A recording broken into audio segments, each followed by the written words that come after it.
Mother, man. Hello, this is Sora babysitting, and we are about to hire this bitch with Murder Mayhem to watch your kids. Spreading faster than a case of the clap in a trailer court. Able to shatter eardrums within a 666-mile radius. A podcast more brutal than all the rest. It's Murder Metal Mayhem! Warning! Trigger alert! Trigger alert! Warning! Trigger alert! Warning! Trigger alert! Warning!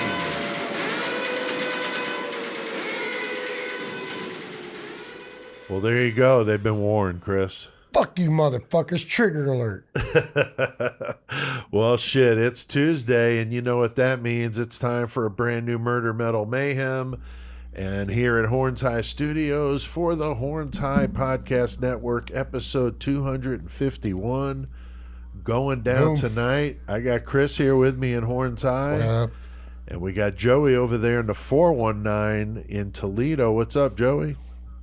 Ohio. Hello. Hell yeah, dude. Decent weather here in the Midwest, so not too bad for January or February. So usually it's shitty this time of year. It was nice outside today. Yeah, it wasn't too bad. Comparatively. Yeah, I was wearing shorts, but that's not saying much. I mean, fuck, it's got to be pretty bad for me to not wear shorts. You always have fucking shorts on. I know. Dude. I hate wearing fucking long pants. I fucking hate it. But anyway, speaking of shirts, how about what shirts we got on, Chris? What are you doing over there? One of my multitude of fucking Horror Demise shirts. You could probably clothe a family with all the Horror Demise shit you got. Yeah. Fuck yeah. Texas. Hell yeah, that's cool. What about you, Joey? I got the long sleeve pustulated shirt on. It was kind of pretty nice out today. Almost felt like summer being in the winter. It's Right. about 50, but the long sleeve shirt, I still needed that under the hoodie though. Nice. And that Detroit hat you got on, because your Toledo hat got stolen, so that's bogus. My Toledo hat got stolen. I mean, that's as fucking Toledo as it gets, though. 419. Yeah, for sure. And I'm wearing my schizophrenia shirt. I had to go to physical therapy today, and I was like taking my hoodie off, and for a split second, I'm like, oh, fuck, what shirt do I have on? Thankfully, it wasn't anything too bad.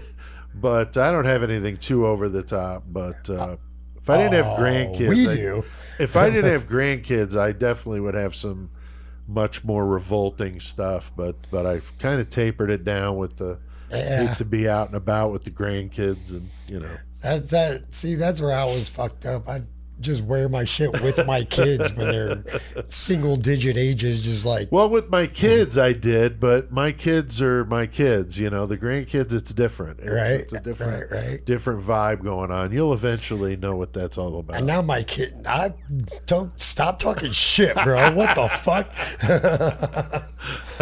Yeah, but now my kids just wear my shirts. That's anywhere. Right. That's like, right. I don't care what it says, Dad. That's right. Well, last week we did our month of dictators. We ended it with Stalin, which was a brutal one, episode 250. Oh, yeah. We threw that shit down, and that guy was a sick son of a bitch with some warped ideas. Ends up killing 20 million fucking people, man. He's a good guy. Unbelievable.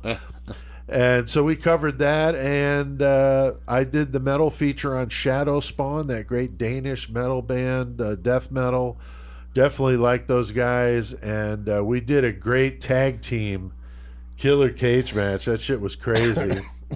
And that was funny. I with couldn't all even the do dictators. it. I'm just like, I can't do it. Go Cash. With all the dictators all in a tag team match. So that was fun. Yeah, that was extreme. You need to listen to that. Oh my God. It was extreme. My brain doesn't work that way. And we each had a Mayhem story. I told the old Black and Curly story, one of my favorites. Revamp. Oh, yeah. And so we all enjoyed telling some stories and usual crazy shit. So if you missed episode 250, go check it out. We're passing 900 on that one today, plus another 150 on YouTube. So thank you, everybody that is checking it out, however you're checking it out. Now, we also released the full Shadow Spawn interview that I did with Shane with their bass player, Kelvin. That was awesome.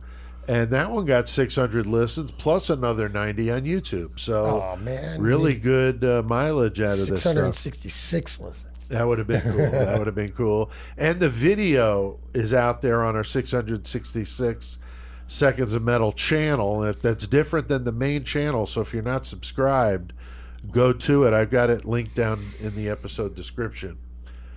We also put out several new episodes of the 666 Seconds of Murder, as well as the metal ones. Just been non-fucking stop. So go subscribe if you haven't, gotten in on any of that shit. Dude, you guys have been fucking putting out the word because Pete's been showing me the fucking the whole goddamn arithmetic or whatever. Yeah, the analytics. Yeah. It's crazy. I don't know what the fuck I was saying. Yeah, they got it so detailed with YouTube. It's really amazing what you can algorithms. learn. Yeah, to learn That's the what algorithm. I was trying to think of. So check it out. We got so much content on both of those channels, so don't miss that. And I'm in the process too, Joey, of uploading the interviews. So I've got the stabbing ones next, the Blood Red Throne one, the Skeletal Remains. Those are up in the next wave coming up. So if you're listening and you want to listen to those or watch those interviews, go subscribe to that channel. Now tonight we're going to be talking about a gruesome case from the Victoria era. Not like gruesome and gory, just like what in the entire fuck. Yeah, it's really fucked up. And you would think after talking about dictators for a month, we'd be just like, yeah, whatever. But no, this chick, Amelia Dyer, if you don't know who she is, you're going to know tonight. Infanticide, is that what it's called? Infanticide, yeah. The nurse gone all out baby farmer, and you're going to learn what a baby farmer is. It's not a good thing. Selling kids for the highest bidder, a horrible fucking person, and we're going to talk about the nasty shit she was doing in the 1860s. So some people believe she may have killed as many as 400 infants during her time doing this. It's fucked up. And some believe she could have been Jack the Ripper, and we'll talk about that in the murder segment coming up next. Taking the baby before it's born. Yeah, pretty fucked up shit. Now, Chris, you got the horns tonight. What is your plan? Tonight I am doing something I probably could have just done as a fucking goddamn Lost classic, but I'm doing the band Repulsion, so let's get it in. Yeah, that's awesome, dude. And I always love learning about a band I'm not real familiar with. And I got a good Lost classic for us. Chris, you're going to like this one. Kind of. Okay. I'll leave it there. All right. You will like it for one reason and probably not like it for another, but I'll tell you. Plus, we're going to talk about what we've been listening to and some heavy metal related discussions, some new Kerry King. We're going to talk about that. And, we're going to talk about it in the metal segment. That Kerry King. The new Kerry King stuff. We're throwing down a new Killer Cage match tonight. That's where we have a list of 100 killers we've come up with, 100 objects for him to fight with, a variable in the cage, and a song cranking the fuck out on that 666,000 watt custom made Murder Metal Mayhem sound system. Fuck yeah, dude. And it's a blast. We get our Facebook group members give us some random numbers to help us figure this shit out, Chris. And tonight we have Jess Gardner. Thank you very much, Jess. Oh, yeah. Thank you to Jason Lipiari. Hell yeah. And thank you to Pierre Poutine. Hell yeah. So, that's yeah, Jason Lipari, my fellow Italian brethren. I got to make sure his name is pronounced correctly. But you were close. You were close. And yeah, Pierre Poutine, man. That's fucking, that's awesome. So he's apparently all recovered from the giant pierogi landing on him. Apparently, I guess. So he's like, thankfully all right, all right. Murder Metal Mayhem. Let's get back into it. That's right. So we got a good matchup tonight in the cage with that Canadian pedophile, Joey. Who's fighting tonight? Clifford Olson, and he's going to be going up against Wolfgang Schmidt. Oh boy, stealing some panties at the landfill, Chris. Oh, that's the favorite place to get them. That's right. Killing people with hammers, and so it's going to be fun. and that'll be a good one. And Chris, I got a couple objects. Yeah, I have a couple things going on, and Yep. Had the just can of jamming corn some last level. week. That was good to see the can of corn again. that was fun. And the variable in the cage is going to be fun and a makes fucking it crazy. jam just playing. And a song jamming. So we're going to do that in Mayhem. Always a fan favorite. And so you have to keep on listening to hear it. And we got a sponsor for the podcast of the month of February. Nice. Very cool. If you need a tattoo and you're in Southern Illinois or that St. Louis area, you got to go check out Epic Ink in Edwardsville, Illinois. Ask for Kaylin Stowers. I'm going to link to this in the episode description with the name so you can make sure you get the right artist. But you could go to her Instagram page. It's got some really good pictures of her work at witchywoman_ink. Again, I'll link to all this down below.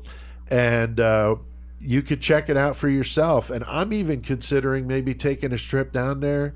I haven't had ink in like 20 years, and it's been a while. Bro. So yeah, I'm contemplating doing some Murder Metal Mayhem maybe across my forearm. About the only real estate that's available that would be seen in normal clothing. It's not Right, like I'm right. wearing, singlets or something walking You around. wear shorts all the time. You wear shorts all the time. Face tattoos bro. are okay now. Yeah, face tattoos right Face, across your yeah. forehead, bro. Yeah, there you go. So yeah, she specializes in the dark and spooky shit. So that's awesome. And Riley, who is a big time supporter of Murder Metal Mayhem, and he's her husband, and he's a listener of the show, and he wanted to buy this for her for Valentine's Day. So that's fucking Nice. awesome. So yeah, how fucking cool is that? That's badass. Yeah. Yeah, go check that shit out. Yeah. Epic Ink, Edwardsville, Illinois, man. That's right. That's right. Now, big thanks to everybody out there that listens. We keep on tearing it up every week. We were at 5,800, so up a few hundred from last week. So thank you very much. YouTube channel killing it. 176,000 views last month, which is just fucking insane. The numbers on this channel are just absolutely amazing, and it just spreads the word further, and that's just a good thing.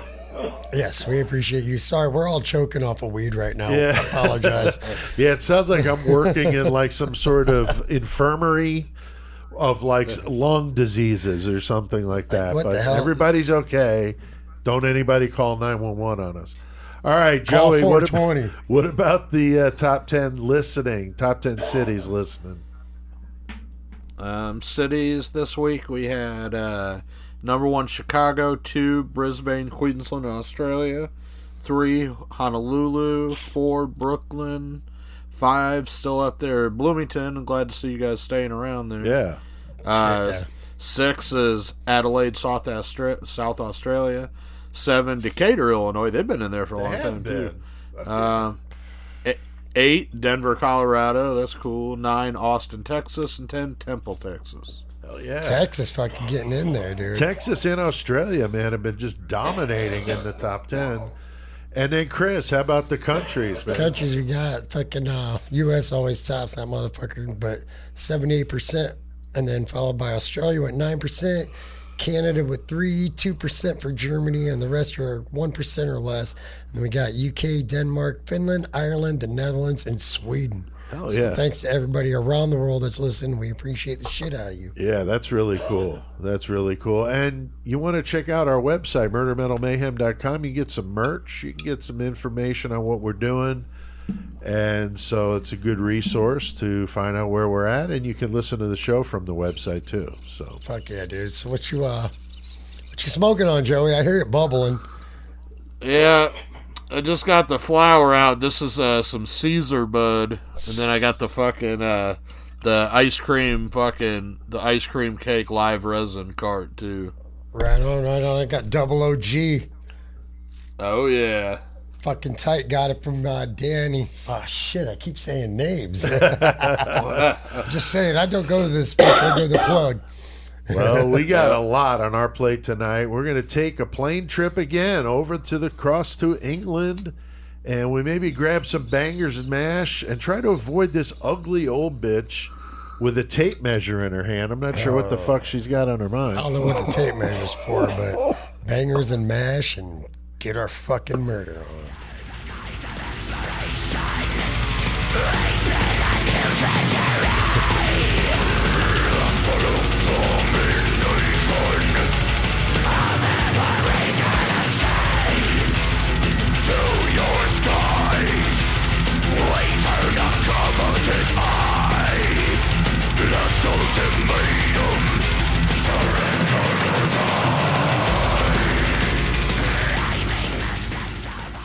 Those guys are fucking wicked, man. Canadian thrash band Raider. Shane turn you on to them? No, actually, I heard them and didn't even realize they were Canadian at first. And then when I found it out, I'm pretty sure we both kind of knew about it. But yeah, they're a CDN band.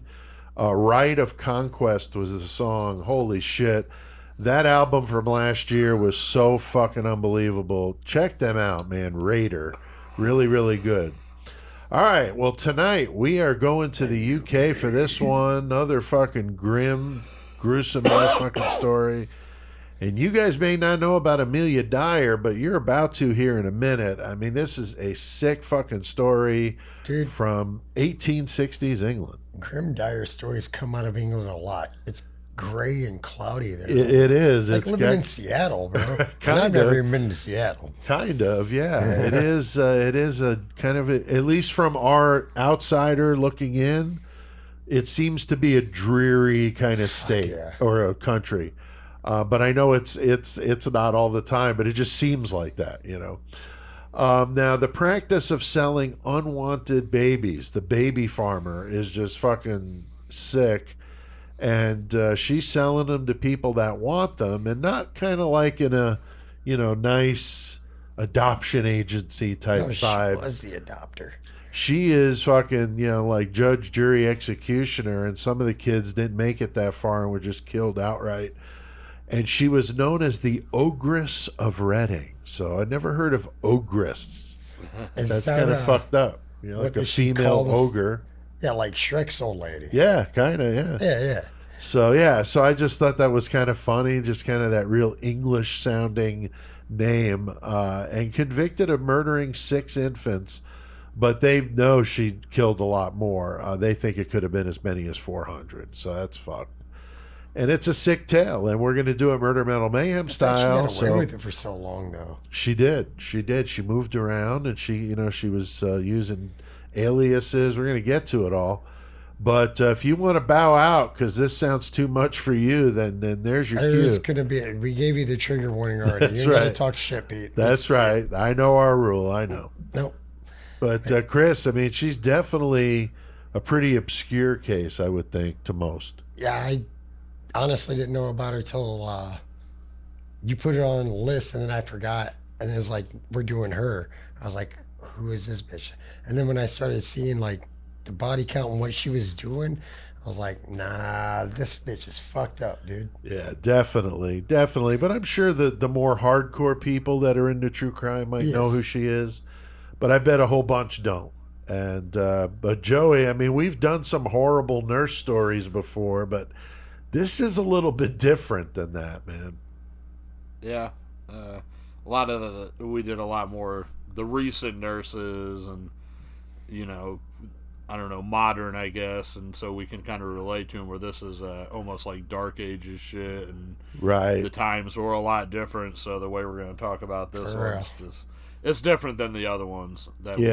Yeah, I agree. It is different, and like you said, it's in a whole different time period, the Victorian period. I always think of that as, you know, the big castles and the the Edgar Allan Poe creepy stories. That's what I think of when I think of with the big ass bushy thing around your neck and shit. Like. Yeah, so this is definitely a different kind of story. But she was born Amelia Hobley in the southwest of England in a town of Pyle Marsh in 1837. She was the youngest of 5 kids, a 2-parent household. Her dad was a cobbler and actually had his own shoe business.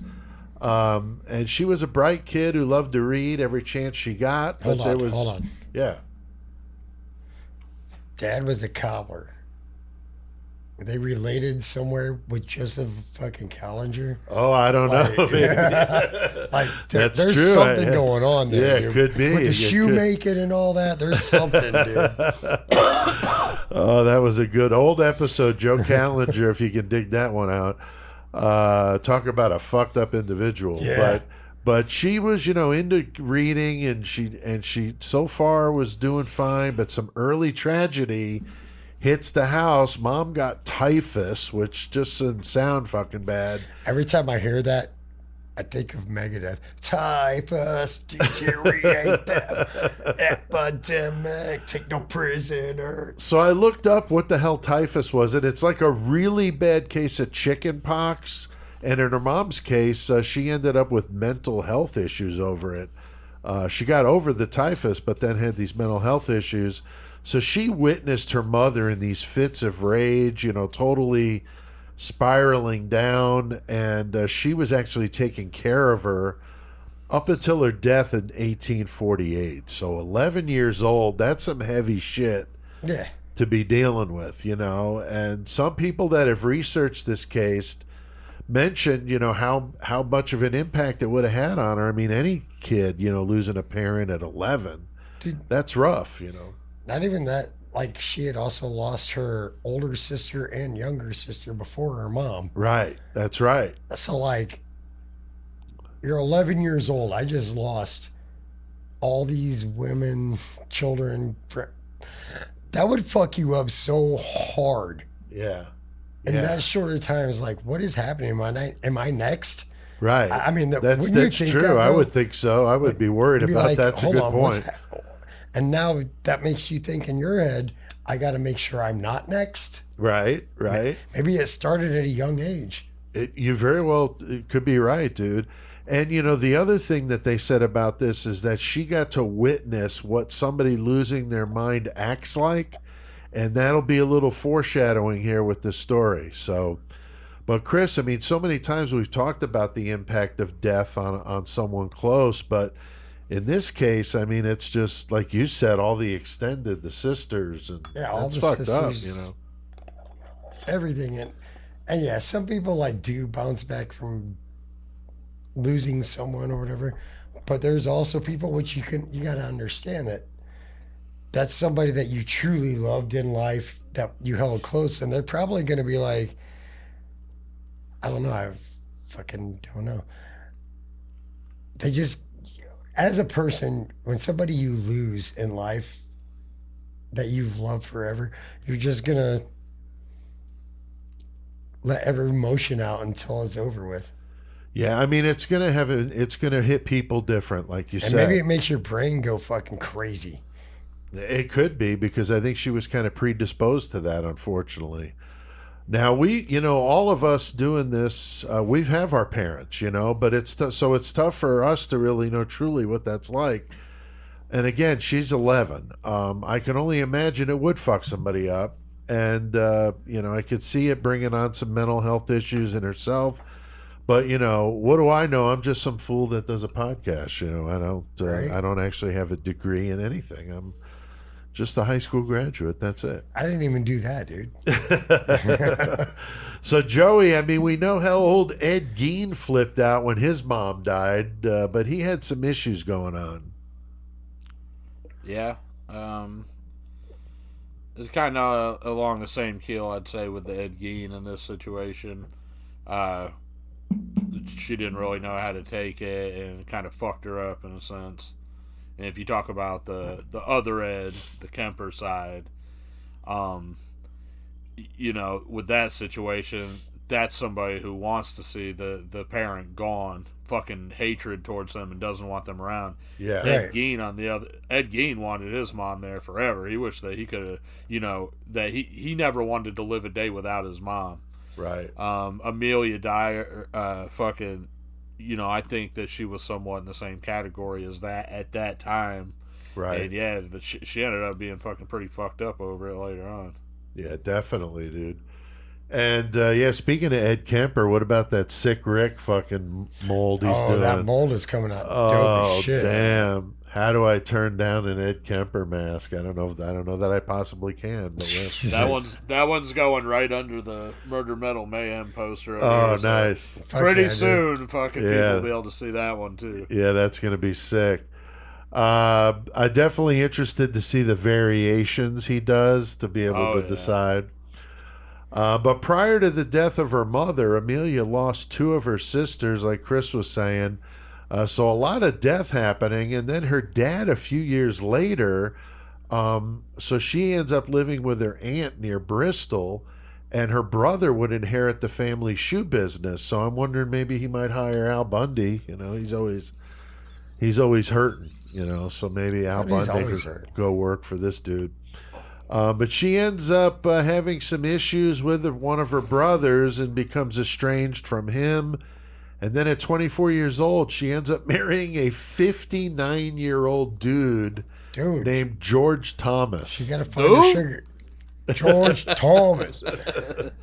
Wow. Yeah. So, Chris, I mean, they end up changing their birth dates. Yeah, she did. She's looking for a sugar daddy. They're like, hey, how can we do this? Right. So they start playing games with the birthday. Records at this point in time are very tiny. Right. Like, yeah, we don't care about you. You're that age, you're that age. So they changed their fucking marriage certificate ages to 48 and somewhere in the 30s.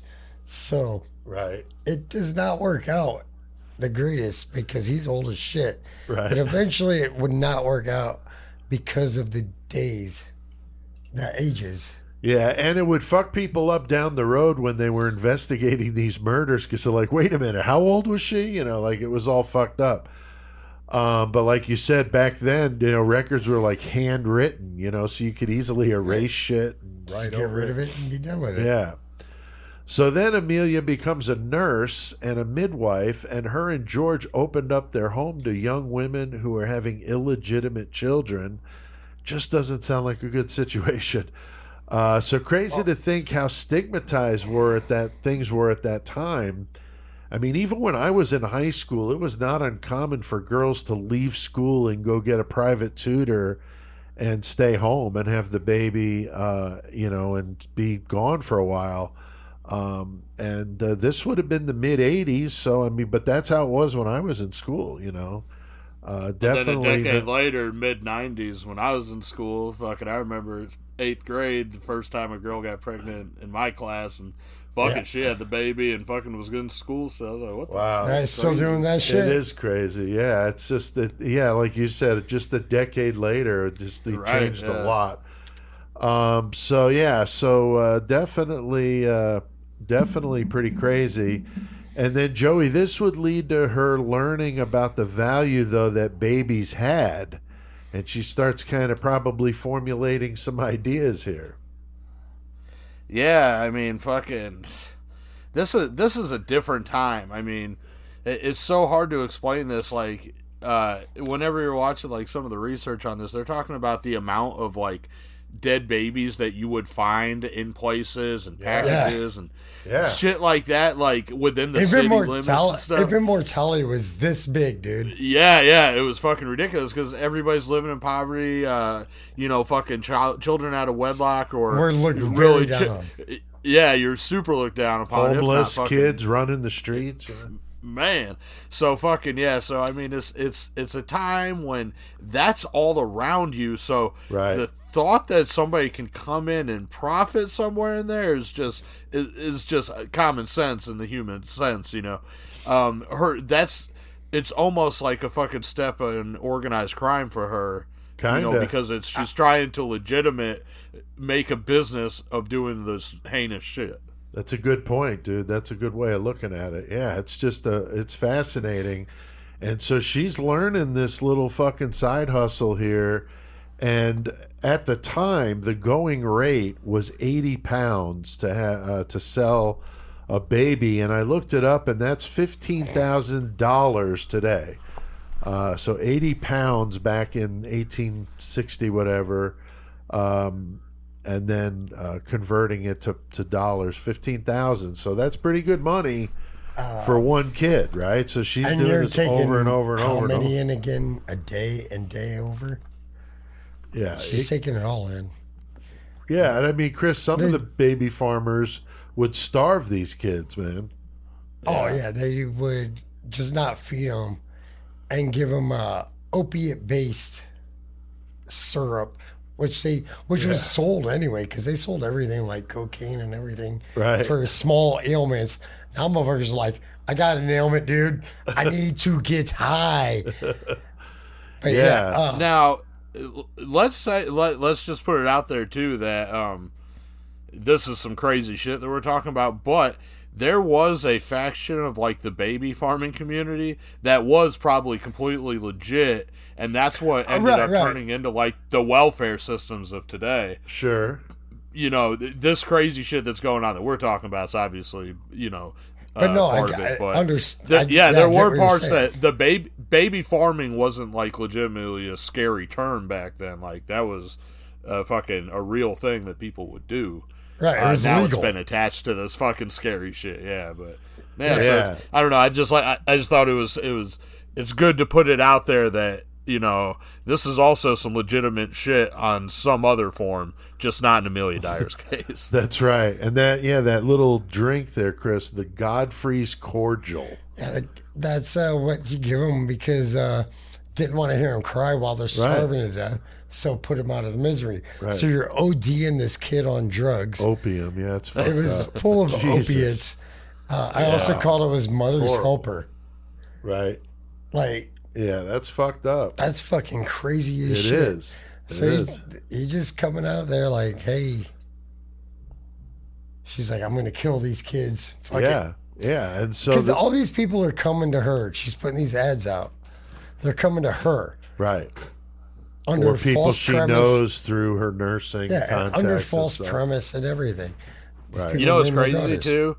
Kids, you're looking at this case from you're looking at this shit from like the 1600s or whatever, and she's fucking killing these kids with the opiate-based things and stuff like that. And then you hear about 2 years ago about that lady who killed her kid by putting fucking the fentanyl in the fucking baby bottle. Right. And fucking when they tested it was like 5 times the amount to kill an adult, you know? Right. And it's like all these, you know, mad years and all this shit later, those are still basically the same crimes, right? In a different way. Yeah, exactly. Weird. That's an interesting angle to it. But the sad thing is that many children, of course, died from the practice, and the doctors would attribute it to just malnourishment or insufficient breast milk or just starvation, because at that time people were starving and there was no safety net like we know today with welfare systems and so forth. So people just fucking starved. I mean, it was fucked up.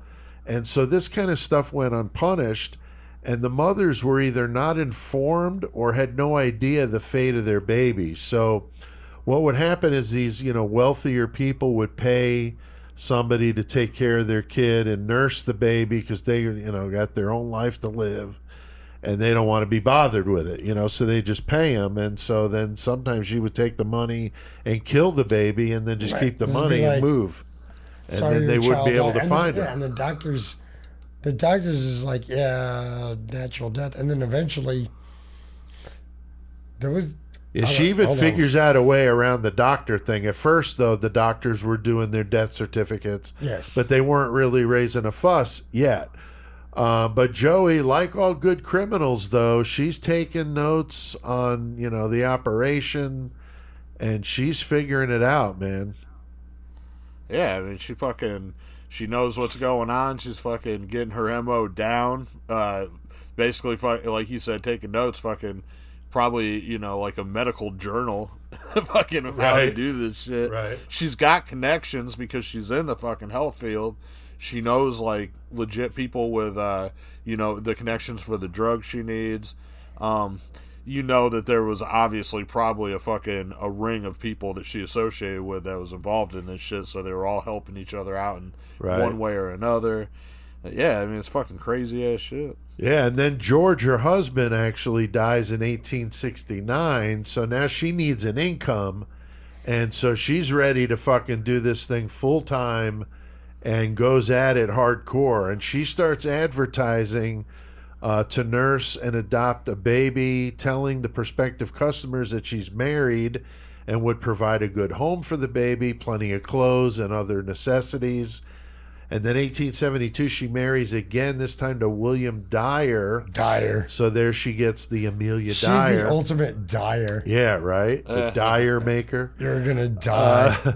And they have 2 kids while they're married. And Chris, her new husband, though, a brewer's laborer. I didn't know if that's like the dream. I mean, of all the jobs you could have, to be the assistant to a brewer. I mean, you're tasting it. I mean, all that. I mean, does that sound... No. I want to be the brewer. Oh, okay. Well, that's how you would learn. I mean, you'd be the laborer and then eventually become the brewer. Yeah, but anyway, yeah. Yeah. I would be the brewer's laborer, but yeah. You know you can't get high on your own supply, though, Chris. That's the problem. See, that's the problem. Yeah, that might be a tough problem. business to be profitable in if you and Michael are there at the brewery. You know, Joey. But that marriage doesn't last long, does it, Chris? Nah, they don't fucking last long at all. Fucking, she decides, fuck it. I'm going to take babies in, get this money, baby gone. Right. She's a full-time baby farmer. Right. And her crop does not grow. That's right.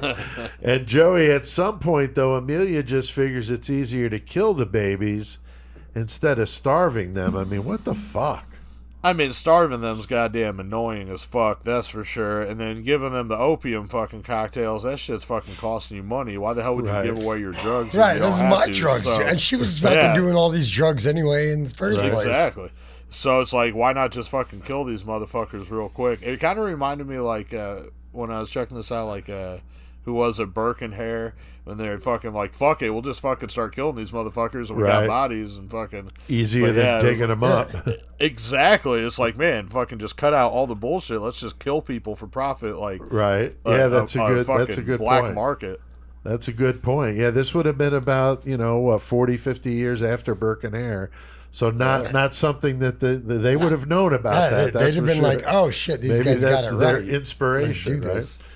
Right? So she's just doing that thing full time. She takes the fee from the mom, murders the infant, pockets the money, and I'm not thinking you're getting a 1099 for that. Do you think so, Chris? For the money that she's earning there? Probably not. Probably. I'm gonna guess no.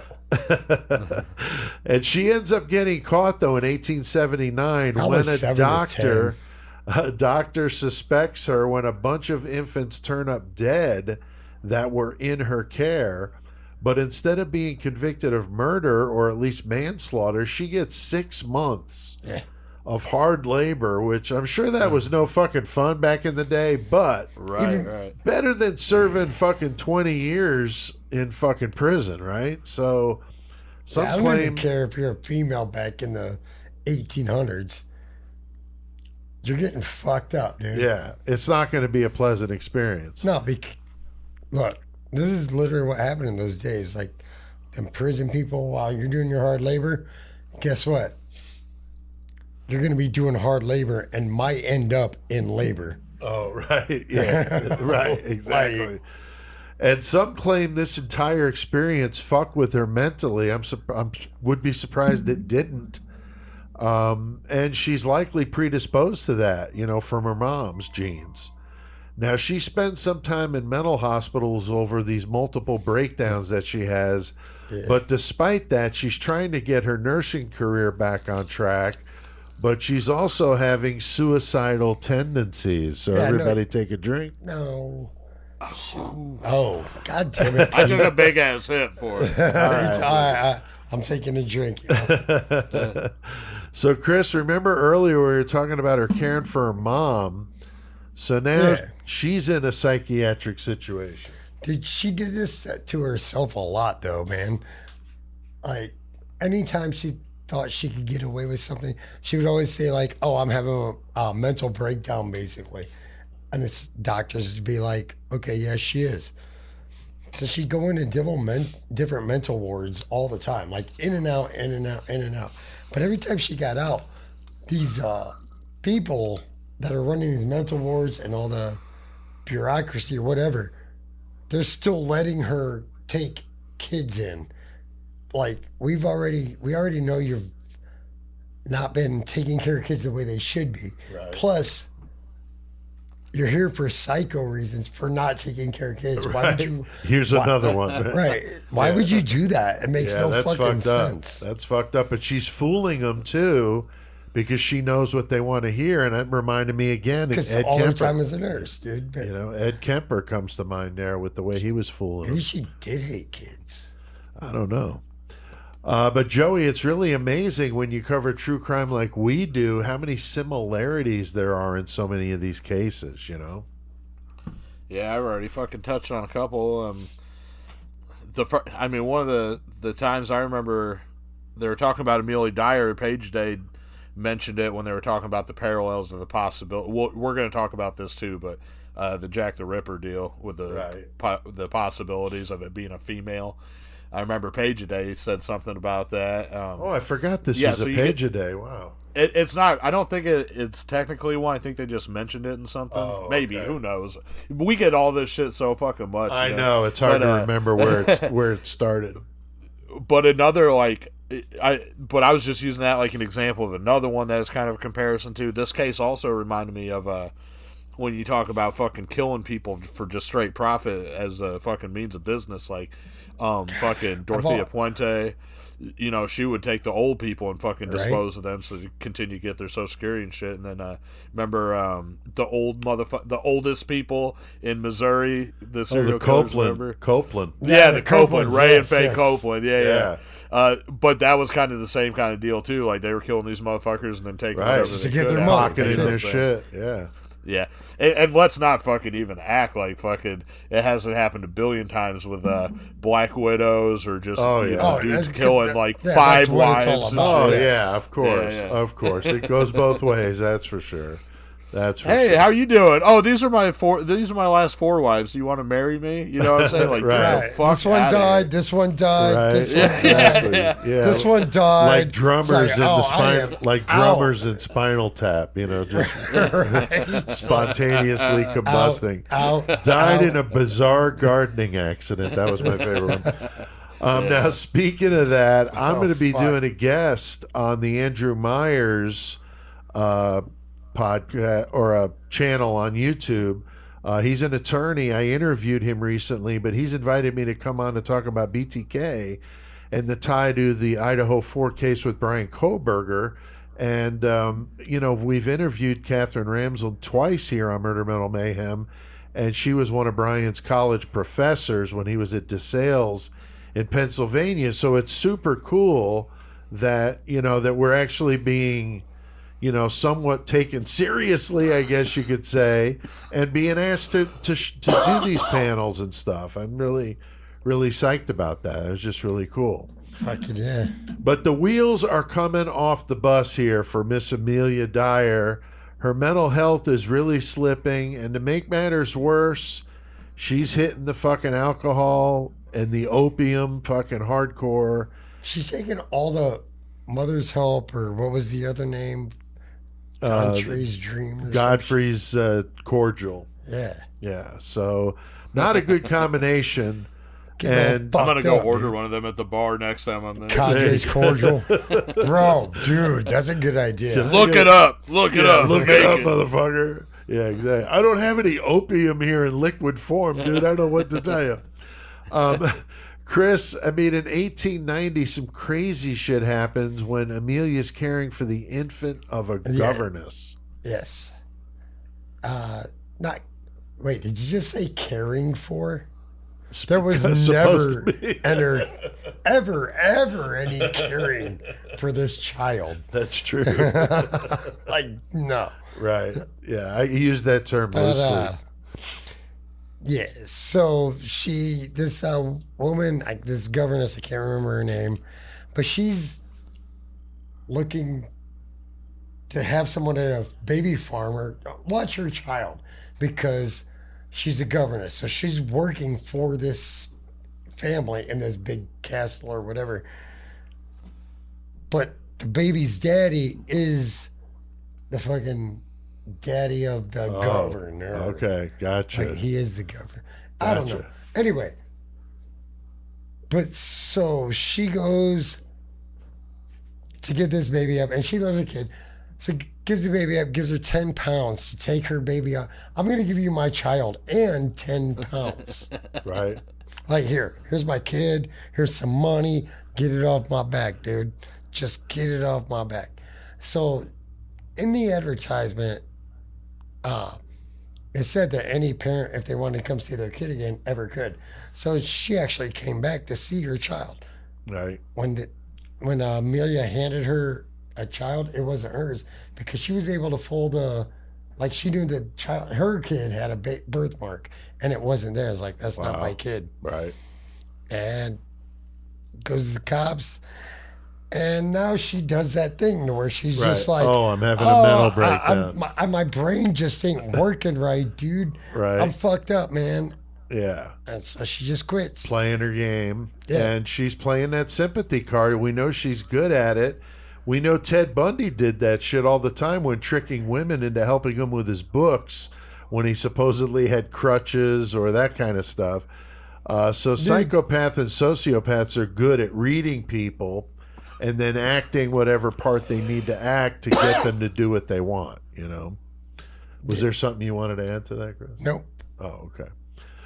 Joey, she ends up having some issues and tries to kill herself. What happens there, dude?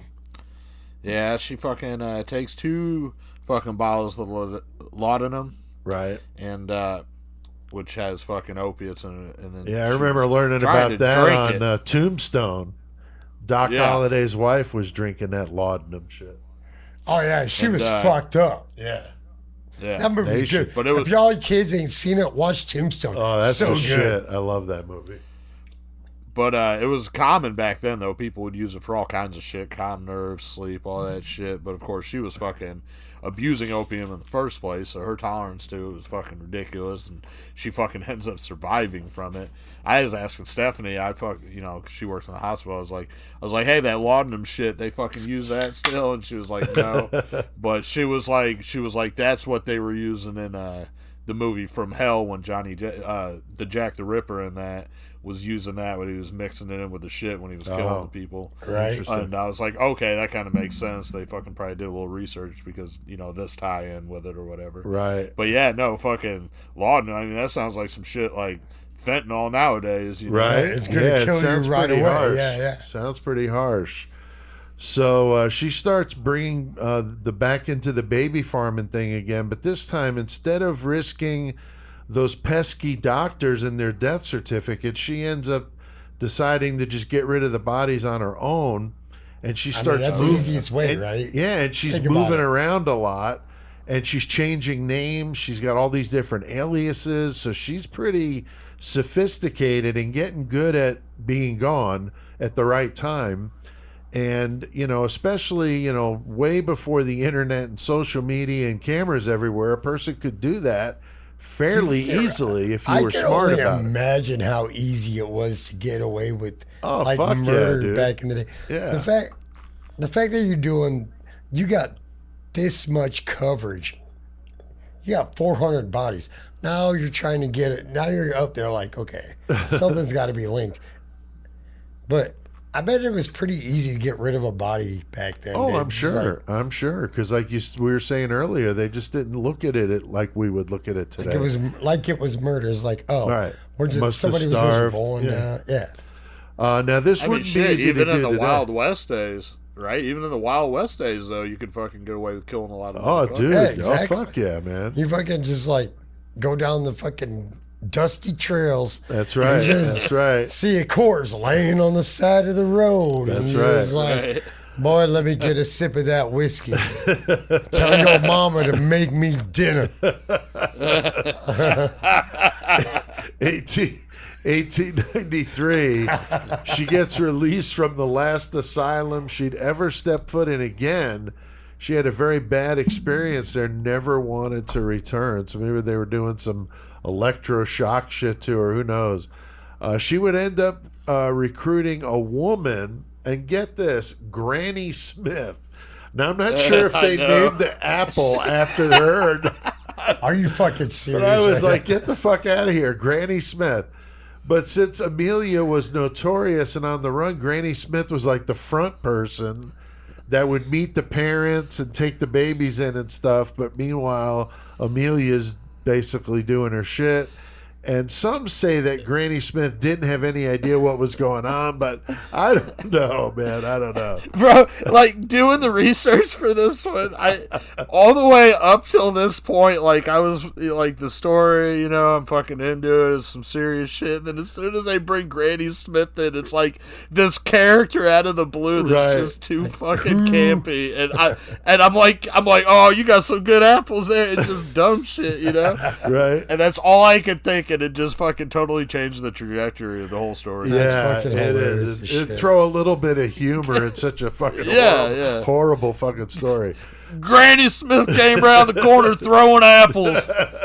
There she goes. You ain't killing no more of these babies. Fuck you. So, Chris, there's this female bartender apparently who's having some illegitimate children. Oh, man, you can't have illegitimate children. You have to be married. Yeah, well, Jesus Doris Christ. Marmon was not, but Does that make what me happened? Mormon? Marmon. No, does that make me Mormon? Oh, I don't know. I don't know. But yeah, Doris Dorman fucking wanted old fucking girl to take her kid, answer the ad, 10 pounds, kid in the bag. This is the kid in the bag. Yeah. That's horrible. Because as soon as she got the kid, just kills it. Got that fucking white tape from the fucking dresses. Just kills the kid, puts it in the river, and that's where the address was on, right? Yeah. Well, that's how it started, was with this fucking like dressmaking tape, right, Joey? About the Yeah. Because she goes to Which, London. I mean, oh yeah, I was just gonna say, fucking, and in that last case with Doris Marmon and shit was fucked up. Is that, like Chris said, she gave it to him in the sheet or whatever. It was basically like handing the fucking baby and the coffin over to fucking Amelia Dyer. Like, here's everything you need. Here's my kill kit and everything. Dispose of this motherfucker. Like, it was so fucking cold blooded. Yeah, and it's fucked up though. She went to London where her daughter was living so she could help her. And she's the one that helped her with this whole thing. And what was that quote that she said about watching him with the tape? Did you see that? Yeah, she said, I used to like watching them with the tape around their necks, but it was soon all over with them. Wow. Pretty weird. I can only equate that because we've heard it from other killers, you know, that talking about the life leaving their body. You could see the moment that it escapes their eyes or some shit, you know what I'm saying? And it's just the end. Yeah, that's fucked up. And she's doing this to fucking infants, though. Like, freshly born. It's horrible, man. Like, back when they would fucking, like, cover their head as soon as the head came out of the vagina. Cover it. That way they couldn't take that first breath. Like, how fucked up is that? That's fucked. It really is. So she sells the baby clothes at the pawn shop, which is even more fucked up. Not all. And killed another infant boy the following day. But then she was out of tape measures, so she cut the last one from the baby before it and strangled the infant boy with it. I mean, Jesus. And her daughter helped her put both babies into a roll of carpet and then dumped them into the Thames River. So, wow. Really fucked up. Very dark. One of the bodies was found soon after in the Thames River because she didn't properly weigh it down. So this was not. There was multiple bodies she's dumping in this river. You know, the Thames is a huge river, kind of like the Mississippi would be here. The cops look at the wrapping and were able to see one of the aliases that Amelia was using, which was Mrs. Thomas. I wonder that's the people that did the English muffins. Maybe that's fucked up. And then whatever address she was using. So I mean, how fucking stupid is that? You know, kind of like leading them right to the fucking doorstep, Chris. So the cops are fucking on it, man. They fucking track her ass down. Yeah, they get her down because they find the body and it's got that But also, is this the same bodies they found? I don't remember. But there's the bricks, because back in the day, the makers would make their bricks and put their name on it. Right. And those bodies were weighed down with the bricks with that name on it that came from her house. And that's just fucked up. And I just don't like what happened. Yeah.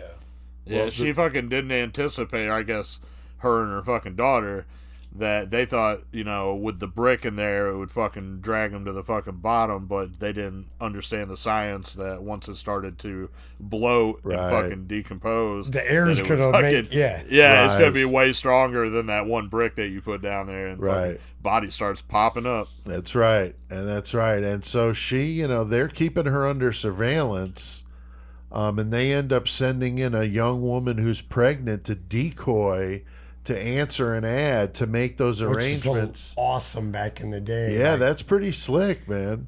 And the cops then show up and arrested her, man. So pretty nice police work for 1896. I mean, that was a good, that's a pretty good idea. Like, hey, mate, should we just go down yonder, grab this bird off the corner, and just drag her down here? And we would just have her go be like, hey, do you want a piece of this? Wow. Joey, the cops found that same cloth tape, though, at her house. So she's definitely leaving some evidence behind. Yeah, that was pretty damning. They said they smelled death in the fucking apartment, but they didn't find any bodies there, but they did find, you know, her connections with the ad she was putting out, and they found her journals, which was documenting shit. So she was pretty fucked by that point. Right. So the trial was short. She pleads not guilty by reason of insanity. But as we know, that is a tough thing to win on defense, because you have to prove you didn't know that was anything wrong. And she did all sorts of shit to cover up her crimes and obviously knew it was wrong. So she was found guilty, and the jury deliberated for an entire 4.5 minutes. I mean, that would be like, I got to go take a leak, I'll be right back kind of time. Like, God damn. I'm going to... Man. I'll be right back in a minute. I got to get a cheeseburger. I got to take a piss. Whatever. Yeah, she's guilty. So she's sentenced to death and hanged in June of 1896. So don't waste any time. And when asked if she had any last words, she said, I have no last words. So kind of a bummer. I was kind of hoping for a cool quote from her, but not really. Nah. And, you know, the bitch is dead, though. That was a good thing. She knew what she was doing, though, dude. Yeah, she did. I mean, she did. It's like, would you... Still, though, the Gacy kiss my ass, you know, that's a good one. You know, I mean, that's a good shit there. All the way to the end. But that was her last words, so she did have last... She could have just kept her mouth shut. Right. That was her last words. That's right. And so they were able to confirm at least 6 murders, but they do estimate there was well over 400 if they did the math. Man, but when they went into her fucking house, dude, like, there was so many piles of just baby clothes everywhere. Right. Like, why would you have this many? Right. Yeah, it was definitely so much evidence, as Joey said. So strangely, she was even considered a suspect in the Jack the Ripper murders, since she was active at the time those were going on. That was 1888. But she's not seriously considered, really. It was just an idea floated by a writer at some point. But then who the fuck hasn't been a suspect in that? You know what I mean? Fucking Cruz. What's his name? The politician, like... Oh, Ted Cruz. Ted Cruz. Yeah, I mean, it's just been crazy. So this, you know, I will probably never know who Jack the Ripper was, but, you know, and we don't even know, obviously, that the person that was writing those letters was the one doing the murders. What's that? We know who Amelia Dyer is. We do. Yeah. So yeah, I just thought that was probably not the case, but, you know, it's always interesting when you hear the words Jack the Ripper. I mean, she was pretty brutal, but I think there's one thing, strangling infants with tape measure and killing and butchering fucking prostitutes. Right. It's Two things. Two pretty different types of murders. But anything Could've to been add like, to yeah, Now I the can't do this possibility that they anymore. knew each other. That's true. It's possible. Maybe they kicked it with each other. It one could have time. been. I It mean, could have put been. that. Yeah. It's very possible. But anything to add He's to like, this- man, I would love to take one of them infants and shove it inside one of these whores' stomachs when I go. I'm just God. gonna use this I'm gonna use this fetus like a dildo. Oh, God. Jesus. Anything to add to Amelia Dyer, the Ogress of Reading is what they call her. I'm good. You good, Joey? Oh, yeah. All right. Well, I did my research watching a few good documentaries on YouTube. I did use Wikipedia for some of the info I got. I wish I had more time. There's several documentaries out there. I just watched one completely. I watched another one, part of it. But, there's just so much stuff going on with Murder Metal Mayhem. I wish I had more time on these. But next week, we're doing a hell of a beast of an episode, a bonus episode, which means it's all about one topic. But what are we going to do, Chris? Oh, we've been talking about him earlier. Ted Bundy. Yeah. Yeah. Ted Bundy. Ted Bundy. So, yeah, we're going to do Ted Bundy. We've been waiting on doing this one, and I thought, what the hell? Let's bust it out 2024 with a big gun here for Valentine's Day. It's a very romantic story with Ted Bundy. So So there could be no metal, no mayhem, just Ted Bundy, yeah. And occasionally we do ones like this with the bigger names. But we want to give Ted his due, so we're going to do have it. fucking the homie Jeff. Yeah, we're going to have Jeff Ignatowski, also known as the Touchy Pole, and Jeff will be here with us from Scorpion Lair Games. He's over there in Cincinnati, so he's another Ohioan like Joey, and it's going to be killer. So one of these times, Joey, you guys should do it from the same location, which would be really cool. Not Jeff, but I did tell Sick Rick. I was like, man, you get this Kemper mask done. I want to come over and fucking just pick it up from your, I your did place see and that. check it I'm out. sure he'd love to show you the basement lair there. Hell yeah. It's fucking awesome. I'll have to do a video or a live. Fuck or something yeah, dude. there That would be on the great. Murder Metal Mayhem. Yeah, that would be great. That would be great. So you definitely don't want to miss that one coming up next week for Valentine's Day. So, Joey, what about Page a Day? You got any for us? Yeah, I got a few, some pretty good ones, real quick. Page a Day. Okay, so we're talking. The first one is, I'm gonna fuck up some names through this too. I'm gonna put that out there. Nothing wrong with that. Idoia Lopez Riano, who was known as La Tigresa. Tigresa. Yep. For almost 60 years, the Basque separatist group Euskadi Tai Askatasuna, or the ETA, as I'm going to refer to them from now on. Right on. They used terrorist tactics in France and Spain to campaign for Basque independence. Now, one prolific assassin associated with the group in the 80s and 90s was Idoia Lopez Riano, also known as La Tigresa.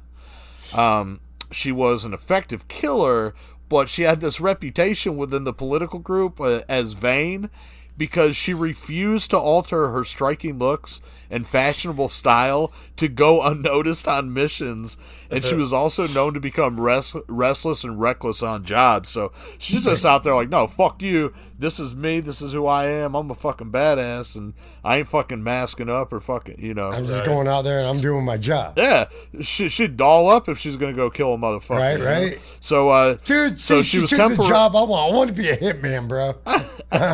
Yeah. She was temporarily exiled to Algeria by the ETA, and then she was moved to southern France, and then she was arrested in 94. Now, she was extradited to Spain and was convicted on 23 counts of murder and received a symbolic sentence of 2,000 years, because 30 years is the maximum sentence under Spanish law. Now, she was married twice in prison and released in 2017. ETA expelled her in 2011 after she apologized for her crimes, and she condemned the use of violence. today she's known as writer Luke.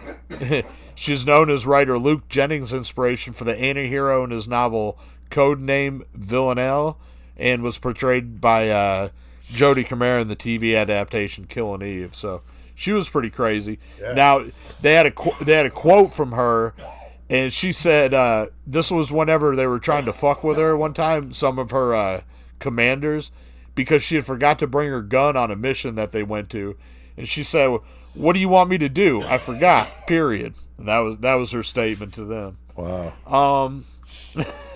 So okay, here's one. So yesterday was November 5th, or I'm sorry, February 5th. I think they fucked up on this one. Never mind. Because today's the 6th. Yeah. This is on this day. The 7th. No, I'm just tripping because I'm high smoking. This is on this day from January 31st is what this one was. So this is the last one. Anyway, so this is about Guy Fawkes. Now, this is a pretty classic fucking story right here. A lot of people probably know this one already, but on the night of November 5th, 1605, Guy Fawkes is found by Justice of Peace Sir Thomas Knivet in the cellar of the Parliament building with nearly 2 tons of gunpowder. He was attempting to carry out the gunpowder plot, which was a conspiracy by a group of English Roman Catholics to blow up the Protestant government, including King James I. Over the next few months, all of Fawkes' co-conspirators were caught, and dozens of innocent English Catholics were detained, tortured, and even killed. Public executions of those who had participated in the plot began on January 30th, 1606. Fawkes was set to be hung, drawn, and quartered on January 31st, but he leaped from the ladder that led to the gallows and he broke his own neck. So that was Guy Fawkes. That shit was crazy. That's brutal. And then the last one I got, this is such a I remember fucking seeing this too, but Noella Racondo, The Resurrection, this shit was crazy. January 2015, Australian Noella Racondo, she was abducted at gunpoint by 3 men outside of a hotel in Burundi, where she was visiting to attend her stepmother's funeral. Jesus Christ. The men blindfolded her, brought her to an abandoned warehouse, and they told her that her husband, Belenga Kalala, he had hired them to kill her. She expressed disbelief, so they called him with the speakerphone on, and they told him that they had her. He responded with 2 words: killed her. She fainted. When she comes to, the kidnappers told her, "Hey, look, we're not going to kill you because we don't kill women." They instead planned to keep her and hide her out and then get the money from Kalala and keep that shit for themselves. Oh, wow. So, and just tell them that she was dead. So eventually they released her on the side of the road. They gave her a memory card filled with recorded conversations between the hitmen and Kalala and Western Union receipts for the money that he had sent them. Oh, shit. So the men advised her to leave Burundi within 80 hours. 3 days later, she's back in Australia, and she's about to confront Kalala. So Kalala has a house that he shared with Rakunda. They got 3 small children in Melbourne, Australia. He held a funeral for her. Yeah, he held a funeral for her. He told the community that his wife had died in a tragic accident in Burundi. And just as the last mourners were about to leave the house, Rakunda rolls up, steps out of a car, and Kalala says, "Holy shit, is it a ghost?" Kalala walks up, touches him on his shoulder, showing that she is alive, and he initially apologized to her, but he later denied that he had taken a hit out on his wife. She eventually got him to confess during a recorded phone call. He said he ordered the murder because he believed that she was cheating on him, and she denied that. Kalala was charged with incitement to murder, and he got 9 years in prison. Damn. But, dude, that would be fucked up. You think somebody's dead, they come rolling up. You're having a fucking funeral? Like, right? Oh, man. Yeah, that's fucked. Good Holy stuff. Shit, dude. That's a good one, man. Page a day, man. Never disappoints. So, all right. Well, I think we've done our fair share of murdering tonight. I think it's time to crank up some heavy metal. So, Joey, what the fuck are we going to do? Let's talk about some metal, boys. Just because CK has passed on, he's not done educating the masses. CK will forever be the great metal motherfucker. We're here to stomp poser ass and eradicate the planet of their kind. CK has passed the torch to us, and we will forge the fuck on. In CK's name, we will bestow metal knowledge upon all of you. All right, always in the memory of the great metal motherfucker himself. Motherfucking K, dude. That's right. That's right. And he's always here in the studio, keeping those poser guys away. Got the horns high behind Chris there with the Metal Blade shirt on. So hard to forget a guy like that. He was just great. So in his honor, we do this. We take the turns each week with the horns. I'm slacking this week again. And it was so simple, but Chris gets the horns this week. And so that means you get to pick the topic tonight, Chris. I decided to do Repulsion. Okay. And it's like badass, like influential gore grind band from back in the day. Like 80s. But yeah, I'm gonna like go through what I have and what I'm gonna look at and shit. Okay. They're badass, but like Repulsion, they were formed in 1984 in Flint, Michigan, as Tempter by fucking Matt Olivo. I don't know how to pronounce it. I'm stupid. Scott Carlson and Sam McDonald, and they started out like covering like Bay Area thrash metal shit, like fucking Metallica, Anthrax, all that shit. Right. And then throughout fucking time, they changed their name to Ultraviolence, and that was all like within like basically a year, and within another year or whatever later, changed their name to Genocide. They finally changed their name to Repulsion in 1986, and but in '85, Carlson Alivio got joined to recruit with fucking with Death. Chuck Schuldiner came like, hey, you guys want to fucking come hang out and play with us? And he's like, they were like, obviously, yeah, but that didn't work out. So they just went back to Flint, Michigan, and they restarted Genocide before Repulsion. But basically, that's where I'm gonna go with that. I'm just gonna go with like Repulsion. Fucking the Horrified album fucking came out badass, and I think it came out in '86, but wasn't recorded like 3 years prior. And they just like let it go.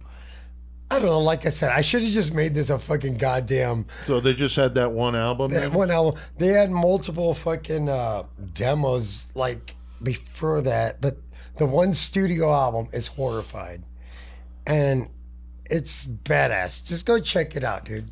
Which is like way ahead of its time. Right, exactly. Yeah. Like back in the 86, was it? Yeah, 86.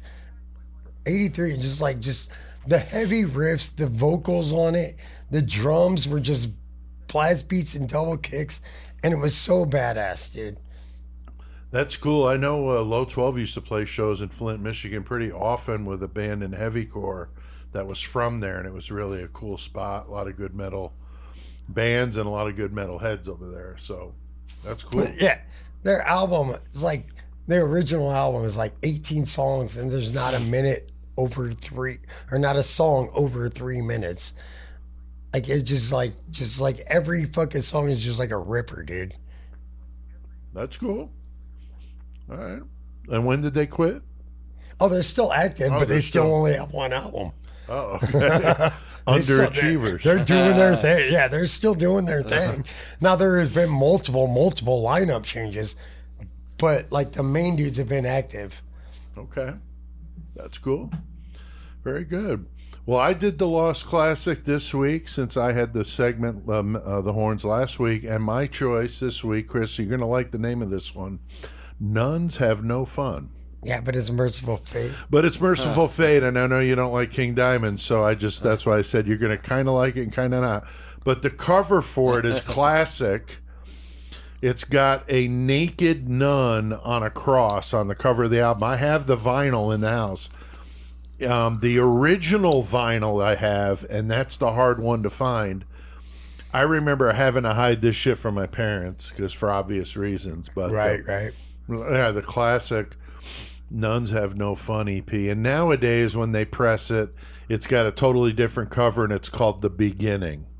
It's the same album. They just changed it because Nuns Have No reasons. Fun. Not going to sell very well back. But this came out in 82. So before everybody was all PC'd the fuck out. So anyway, yeah, Nuns Have No Fun, Merciful Fate. Great one. It's like 5 Meanwhile, songs. if you just Google nun porn, you're going to see some fucked up shit. Oh, I'm sure. Well, what have we been listening to lately, Chris? Anything you wanted to bring up? The Repulsion. And damn it, I give up. Yes, there was. I can't think of it. Let me look. You guys talk. All right, Joey, what about you?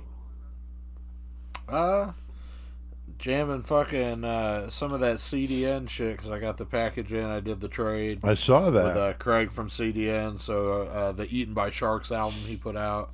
And he did the re-release of the Frightmare Midnight Murder Mania, which is fucking dope. And then the fucking Putrefied Feast, which is the tribute album to Bob Shaw. Nice. So yeah, jamming all that since I got that in from CDN and fucking jamming some Deaden too. Fucking Vaughn fucking got some badass new patches fucking in for Deaden, and I know it's only a matter of time before there ain't no more merch from that band at all, probably, you know. Right. But, we'll always listen to them, though. That's cool. I was checking out the Bruce Dickinson from Maiden. He's got a solo project, and I was just curious. I saw the thing came up in my feed, so I watched the video. It's really, really good stuff, and a little different than Maiden, but it's good stuff. I was pretty high on it, and I would definitely love to hear the whole album. Just a single. And then speaking of singles, also, we were talking about this before we started rolling, but Kerry King, of course, from Slayer, Right. has his new project called Kerry King. Kind of lame, but the new single is badass. I really like it. Mark from Death Angel is singing and sounds eerily like Tom Araya on this thing. It's fucking badass. So apparently the song was written while he was in Slayer, and it didn't end up on the last album.